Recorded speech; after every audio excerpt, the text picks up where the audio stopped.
Is this your ship? Yes, it is. Oh my stars, she is just so handsome. Does she have a name yet? What's her drive model? Oh, gosh. I have Listen named to me it. babbling. When I was in Edgewater, I dreamed of flying on a real ship, working on a real engine, belonging to a proper crew. I'm the only decent mechanic Edgewater's got, but every time I think of going back, I get this sinking feeling. I can understand not wanting to go back. You didn't seem happy in Edgewater, or you've never been on a ship before.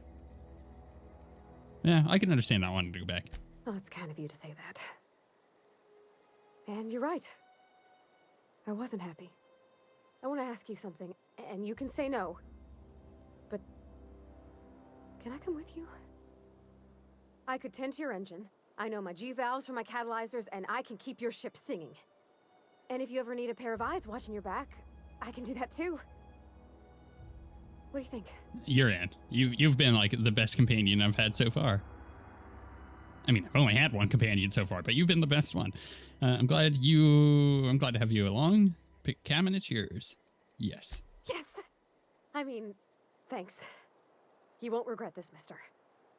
Captain. I can call you Captain now. Ha! I got a captain. The fact that she is so excited about that makes me happy. It's like, yeah, cool. No, you're part of the crew now. All right, butthead. Well, I certainly am looking forward to flying on a ship named the Unreliable. I'll just head upstairs and claim a room. Don't make fun of my ship. By verity, by strength. What are we contemplating today?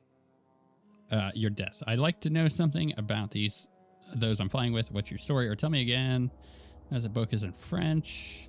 So there's a bunch of like, hey, remind me about this stuff. No, let's know his story a little bit. Nothing too out of the ordinary. Just your run-of-the-mill vicar with a violently enthusiastic disposition. Violently enthusiastic disposition? That's what my parents called it. I grew up in a pit of a town much like Edgewater. I was destined to be a laborer like my parents, but I was infected early with a need to solve the equation. My passion didn't sit well with them. Why were you so passionate about it? My parents, ironically. They internalized the precepts of scientism like no one I've ever known. They had a pure faith, a faith that brought joy to them regardless of the situation. I envied that. I wanted that peace. I thought if I became a vicar, I could find it. Or at the very least, find out why I lacked it. But weren't they proud of it when you became a vicar at least? Yeah. They thought I was fighting the plan, should have accepted my lot. Some people pursue the clergy for power, prestige, but that was not me. Huh. If you can't help but follow the plan, then everything you do is part of it, right? The plan is not one rigid path. There are a variety of multitudes contained within it. Our paths have variance, but we'll end up adhering to it, whether we like it or not. Some choices make the path smoother, some rougher. You can even go outside the lines, but the further outside you go, it's like an unbreakable elastic band. It will only stretch so far before it snaps back. The further it is stretched, the more violent the eventual correction. Seems quite trusting of you just to sign on without knowing anything about me, or tell me again about the book. Yeah, let's figure out about this book before we kind of like set off with him. Bokonu, the author, had some interesting theories about man's perception of reality that I thought could be applied to our attempts to decipher the plan. Unfortunately, he was also one of the founders of the Philosophist school of thought, so the book is banned in this colony. Right. Seems trusting of you to jump on without knowing anything about me. I have run headlong into too many walls in my pursuit of the truth. This book is my last hope, and you were my only hope of getting it translated. I see. What if the book doesn't have the answers you're looking for? I honestly don't know what I'd do. This quest has consumed me for the better part of my life. I fear there's nothing else left to me. What about you? What's your story? Okay. I love a good adventure story. I don't want to talk about it. I'm a thrill seeker and lover of great renown. Or I was a colonist on the Hope. A scientist named Will saved me. And how did he do that? He stole my body from the Hope at the edge of the colony and thawed me out. Well, you do seem different than every other colonist. Let's pretend for the moment I believe you. What are you going to do now? Make big money. I'm helping him recover more of the chemicals he needs to save the rest of the colonists. Yeah. That seems a dangerous proposition. Why risk your life now that it's been returned to you? That's a good point. I had family on the Hope. This is kind of like, okay, so this is like our choice here of why would we want to save them? Or is it that there is no connection for our character to the Hope? Therefore, we should probably just turn this guy in because we could probably make a lot of money off of it. If I were going to do the Han Solo type character route, the scoundrel route, it would be, hey, I'm going to make a lot more money if I just go turn him in. So let's go do that. Let's stab him in the back. Let's pull a Lando, as you might say. But if my character has connections to the Hope, then that is a little bit more interesting because turning him in, yeah, that is profitable and that is something my character would be tempted to do. But at what point do they give in and say, I can't do that because of ... So is it because my character has family or because my character has friends on there? Friends are easy to betray. Family, though, family's got some ties, some difficult ties to break. Oh, I see. You have my condolences. I don't know if we can choose what family is there, but I think it would be like a sister that has always wanted my character to do the right thing, but at the same time we butt heads a lot, and she turned me in for something because she wanted to do the right thing, and that's kind of what created the friction. But at the same time, it's like, do I want to free her? I don't know. Any ideas where we can find someone who speaks French in this colony? I've been thinking on that. There's a former infamous philosopher scholar who fled Terra 2 some years ago. He's an expert on Bakonu. He's also who told me of the journal's presence in Emerald Vale. If anyone in this colony could translate that book, it would be him. Okay. That sounds like a good lead, but how do we find him? That's a good question. We should start on the Groundbreaker. It's where I'd go if I wanted to get off Terra 2. Great place to pick up a ride to Hephaestus, Scylla, even Monarch. All I need is access to a data cartridge from the security terminal. Their easily hackable system keeps a registry of all crew manifests for both arrivals and departures. Okay, cool. Easy enough. How will a crew manifest help us track down your scholar friend? I think that's pretty simple, or it's a pretty obvious answer. How is that a simple vicar happens to be such a highly skilled hacker? Before I transferred to Edgewater, I had a wealth of time to develop You mentioned this before. Secular skills during my years serving a particular penitentiary flock. I meditated, led sermons, provided guidance to the inmates as needed, of course. I also played prison yard tossball and taught myself a bit about computronic security systems. Sounds good. Let's go. Yeah. Thank you, Captain. Cool. Okay, so I'm feeling pretty good now about having him on board. I can finally pick that, so let's do this. Assault rifle. Oh, nice, 105 XP. I mean, you're still following me around, huh? I guess I could go... Captain, I have detected that Edgewater's power supply is now optimal. I applaud your willingness to invest your time in the local community. What can I do for you, Captain? Look, I've got the power regulator. Do you know how to install a power regulator? Nope. No idea. Or apparently I do, because I have engineering. Yeah, I know what I'm doing. Outstanding, Captain. Your aptitude for engineering will prove invaluable in the event of another catastrophic engine failure. Our engine room is located behind you. Across the cargo bay, up the ladders. So it had a little, like, person icon there, which meant that it's being boosted by Parvati, because she's currently my companion. So I'm okay with that. Let's go up the ladders, right where it told me to go. And let's plug it in, go. Yeah. Break my legs. Alright, Ada. Get us out of this junk hole. Captain. Finally. I've installed the power regulator. All systems are operating within acceptable parameters. I am prepared to bring the Unreliable into low-altitude orbit. This should prove an adequate test of our flight capabilities. Let's get out of here. Up, up, and away. This is cool. All that work that we just put in, and now we can finally fly our ship. It's our ship.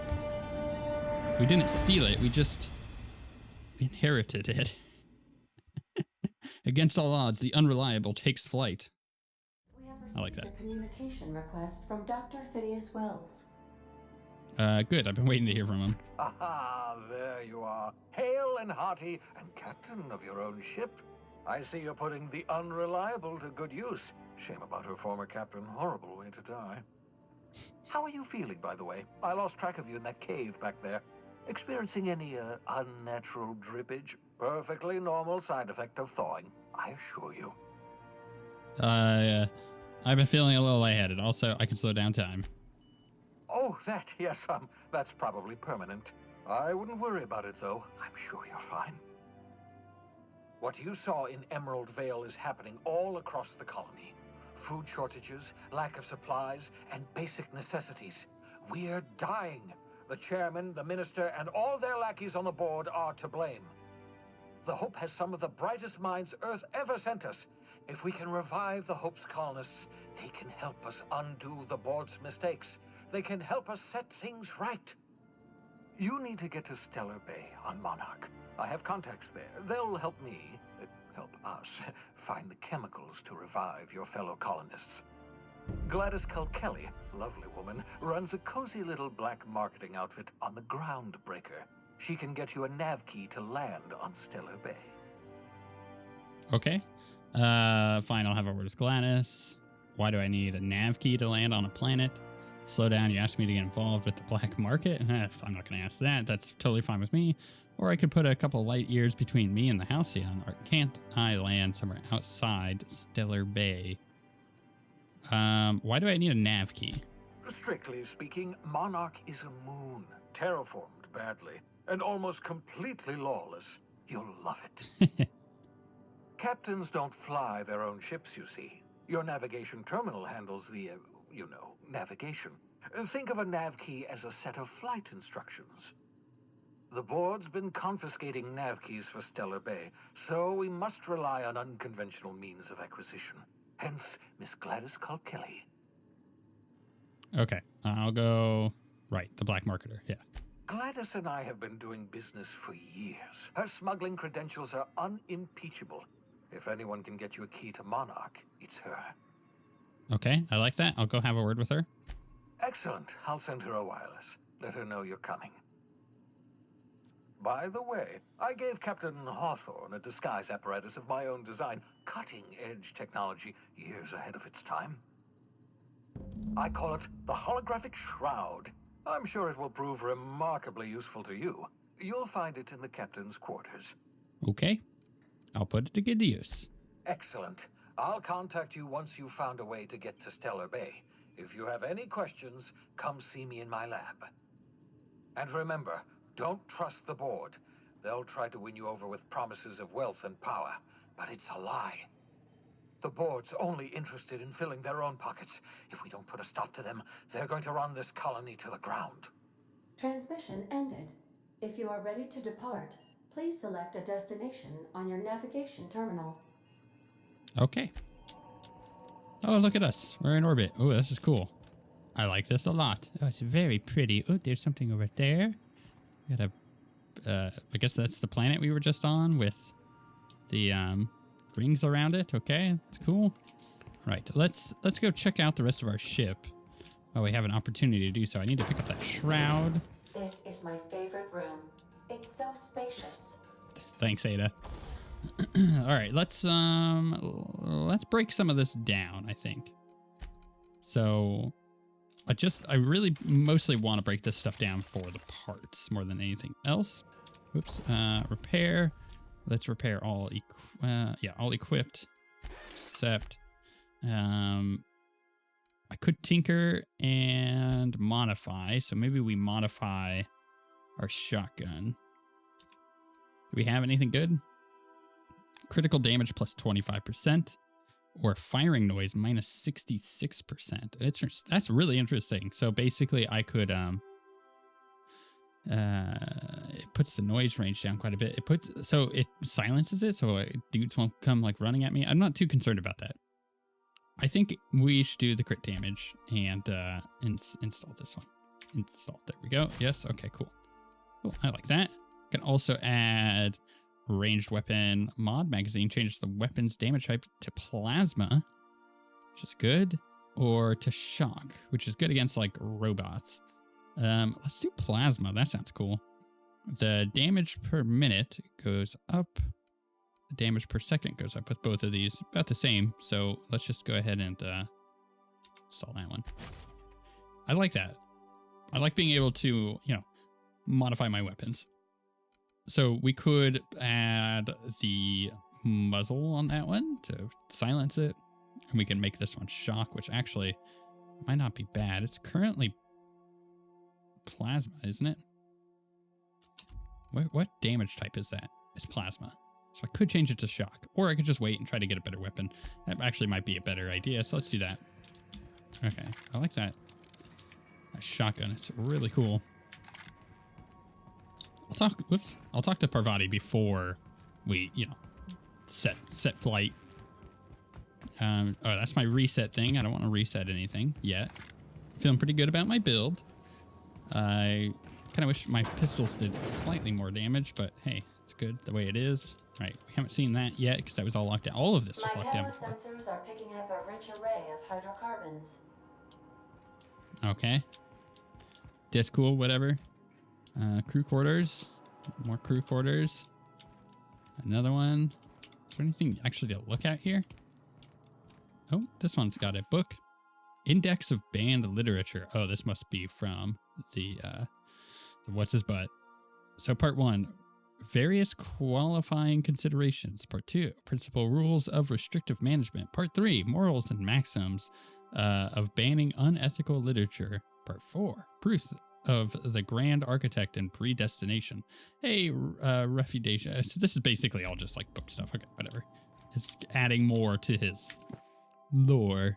Doctrinal, I can't say that word, studies 539 of equity and equations. These textbooks have been out of print for almost half a century.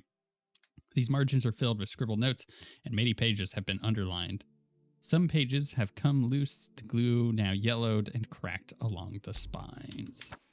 The Journal of Maximilian de Soto, Volume 1. The scribblings of this journal page are utterly illegible to anyone except Vicar Maximilian de Soto. Take your ammo. Thank you very much. You got anything else in here, buddy? Got some things here. Tossball trading cards in mint condition. Most of these cards represent players from the Hephaestus hammers and the tile backers. Okay. The art and science of tossball. Impossible to put down. Order of Scientific Inquiry. Office of Literature. This endorsement has been approved. Auntie Cleo's Darlings. Signed by Seymour Whitlock, who also held the record for the most on-field fatalities for 3 consecutive seasons.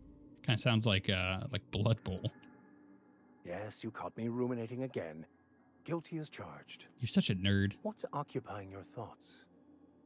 Let's see here. This is all stuff that we've already talked about, so we could go ahead and leave him. So he's got his own crew quarters. I'm expecting this to be Parvati's. Petunia is a plant. This is not a petunia. Yeah. We'll pick up that stuff. The Modern Steel Wrench and You. This book is heavily dog-geared with doodles in the margins. Dog-gearing books is... I don't like it. It's not my thing. Reads the book. Photo of Parvati's father. A stern, older man with warm eyes. She's got a shovel. Pick up that shovel. She's got a toolbox. Banged up toolbox. Full of modified tools with unique mechanical usages. Digging around in here would be an easy way to lose a finger to a sawtoothed blade. All right. We also got Abigail. First wrench dad ever got me. She's been a friend ever since. Pravati. Huh. Okay, so that's kind of nice to get a little bit of whatnot in her group. What the heck is this? It's a robot named Sam. Oh, there's a kick me sign. Created for a prank. Sam wore the sign for a week before Ada noticed and pointed it out to the janitorial unit, who placed it on the unit, however, remains a mystery. There's no response from the automechanical unit. A serial number etched into its chassis includes the letters Sam. Alrighty. What's down here? Oh, this must be mine. What's this? Make yourself at home, Captain. Why do I have an Edgewater sign in here? Edgewater sign. Adelaide's deserters dreamed of an independent life without board oversight. You taught them an important lesson. Never dream. Dark. Very dark. What's that? Pick up holographic shroud. Okay. The holographic shroud projects a disguise on you and your companions that gives you access to restricted areas, provided you have the correct ID cartridge for that area. Restricted areas are off limits to unauthorized personnel and otherwise results in being attacked on site. Okay. Got 16,000 XP for picking that up. I like that I could just throw things in a bin.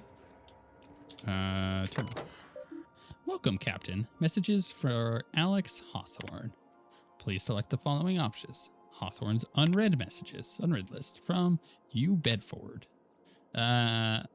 Oh, I forgot to mention in my previous message, silly me, I'm mailing you a copy of my favorite serial, The Space Adventures of Singularity Steel. It's about a dashing space pirate with a heart of, well, steel. It's not exactly board approved, so don't you go showing it around to your spacer buddies. I hope it'll amuse you while you're out adventuring. Any similarities to a certain someone are entirely intentional. Wink, wink. Udom. Okay. Udom, huh? All right, return to root. Logs. Wait, return to root. Didn't I have more messages? Hawthorne's archived messages. Let's hear from Bedford. Dearest Alex. Oh, this is to subject. Thank you. Okay. I can't tell you how pleased I am to finally hear from you. Your message was hilarious. I'm delighted by your sense of humor and the tale of your hijinks.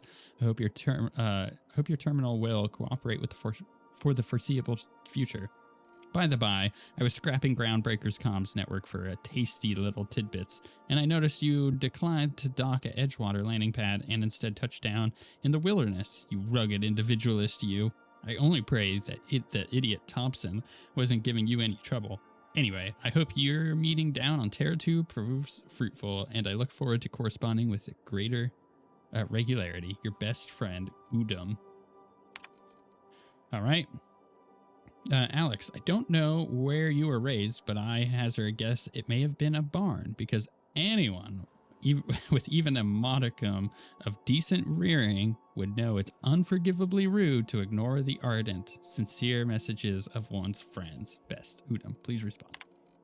Dear Alex, hello, hello. Hope this finds you well. It was a pleasure to see you in the office again last week. Once again, I'm terribly sorry about the impounding mix-up.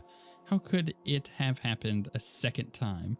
Terminals these days, I swear, dreadfully unreliable. Aha, just like your ship.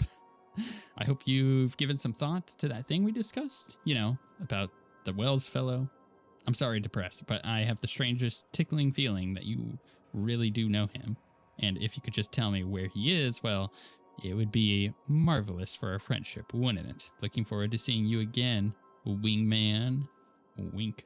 Your dear friend, Udom. This guy seems a little clingy. Dear Alex, or I don't know. Who am I to judge? Hello, Udom here. Udom Bedford. We met when I accidentally impounded your ship. My silly fat fingers embarrassing me once again. I hope that wasn't too terribly inconvenient for you. It was such a pleasure for me, and I tremendously appreciate your forbearance in not throttling me. You really are quite the gentleman. If you were ever in Groundbreaker's airspace, well, space, please don't hesitate to look me up. The Last Hope serves Spectrum vodka. Perhaps we could try every color. You know, really tie one on. Let me know your new friend, Udom. All right, so this person is at the Groundbreaker, I guess, which is like a space station.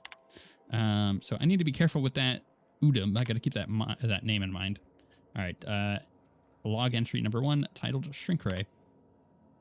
Captain's note, SW001, Shrink Ray. Note to self. Remember this later. No, better. Ada, remind me 1 week.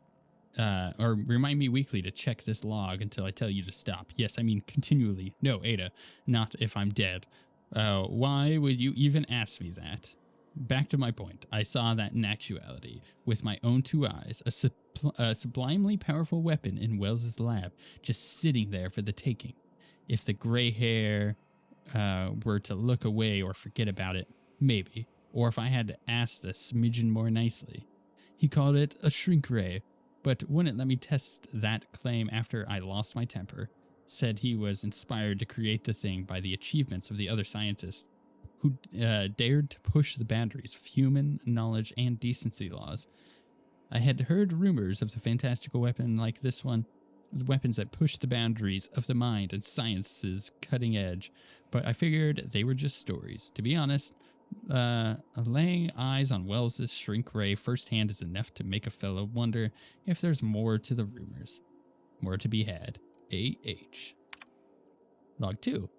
The last time I got sloshed, was imbibing at the Lost Hope on the Groundbreaker. Look, Udom was really free with the drinks. He seems like an okay fellow. I shamelessly but subtly eavesdropped on 2 Mardits yammering on about a mad scientist some years back who claimed he'd made a huge discovery that would change the fate of the colony. Like none of us have heard of that before, but here is the good part. The Mardit said the mad scientist kept yelling about Hammer's power or something similar. A strange weapon with a special power created by a crazy lab coat? Sure fits the bill. Could be another one of the weapons that inspired Wells. And entry number 3. Why won't Wells just give the shrink ray to me? Blast him to the depths of the labyrinth on Tartarus and back.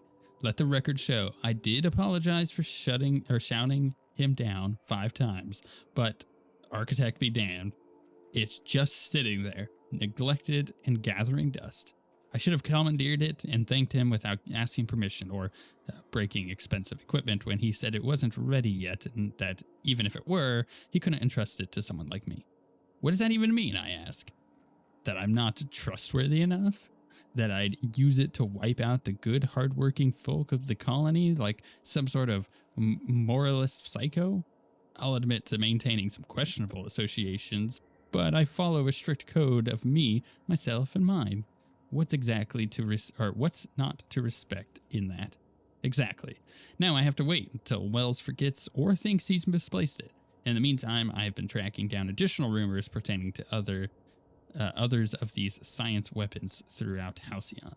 If gossip holds true, my next step will be to check with the black market merchants on the Groundbreaker and in Fallbrook.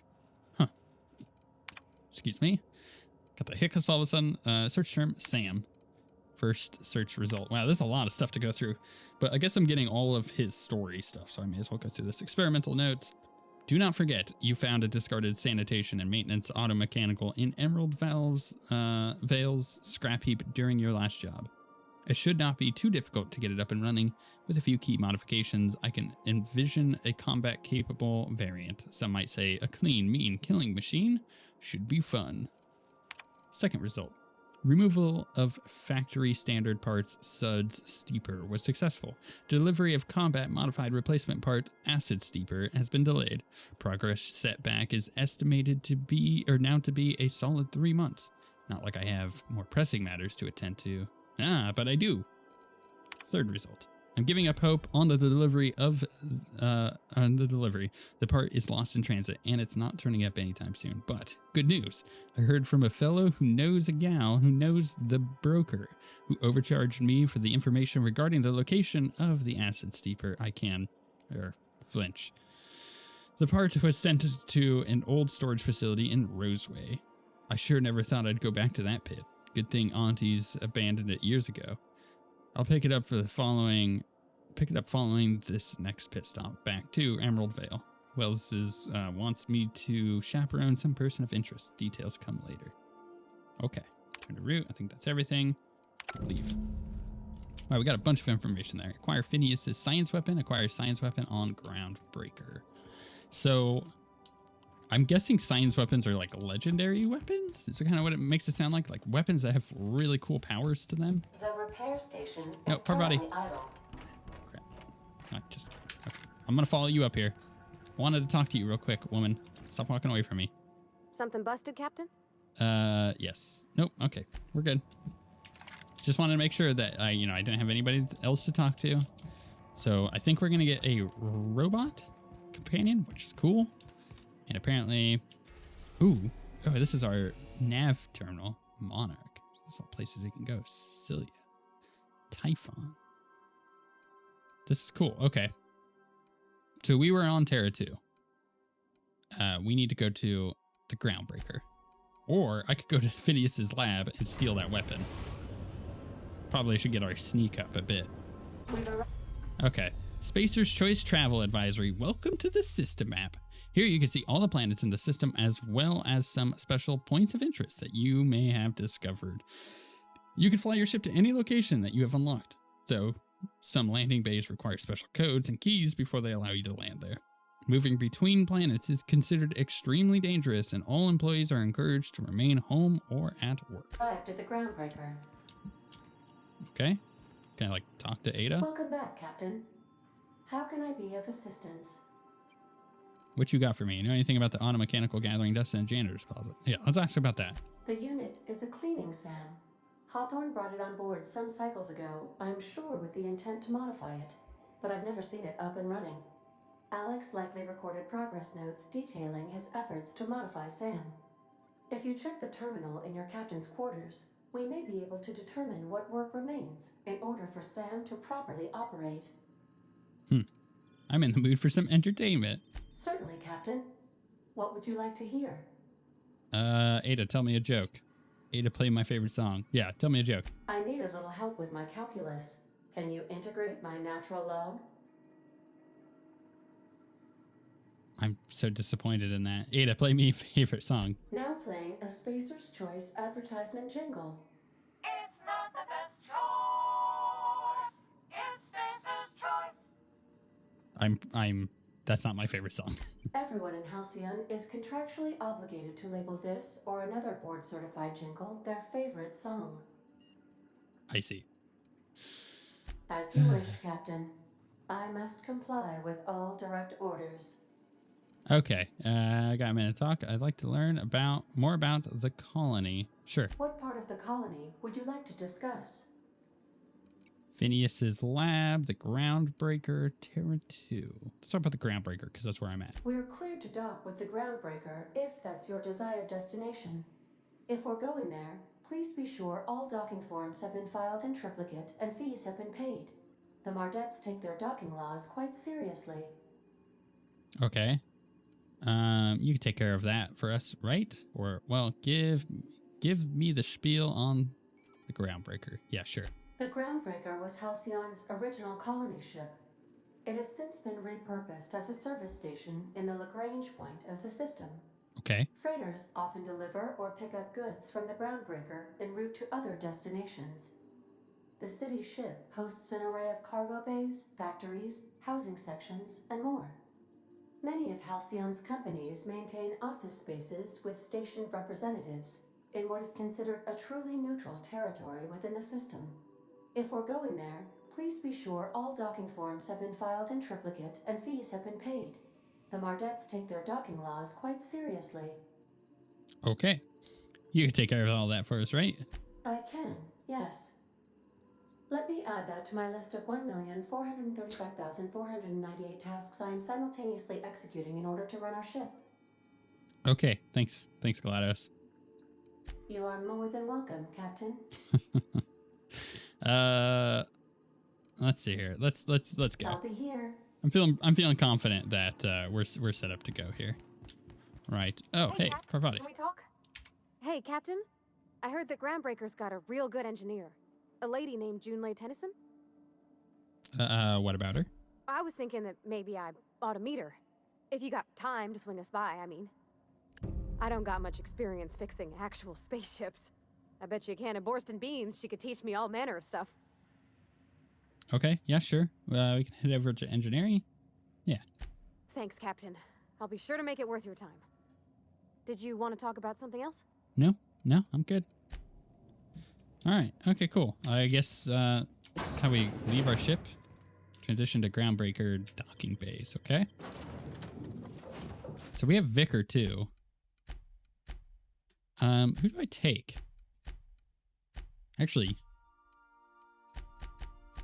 are you able to take 2 people? Is that what that is? Uh-oh, I'm not. Oh, yeah, select up to 2 companions to accompany you. I'm so used to only being able to select 1, but you can select 2.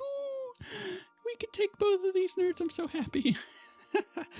I'm so used to playing like Skyrim and stuff like that where you only get the 1, but we get 2. So now I feel like I'm playing, I don't know, Mass Effect or, Dragon Age.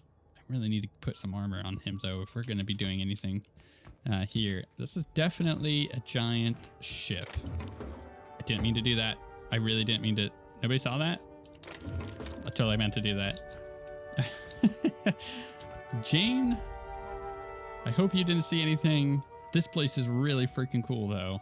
I'm excited to explore all of the Groundbreaker.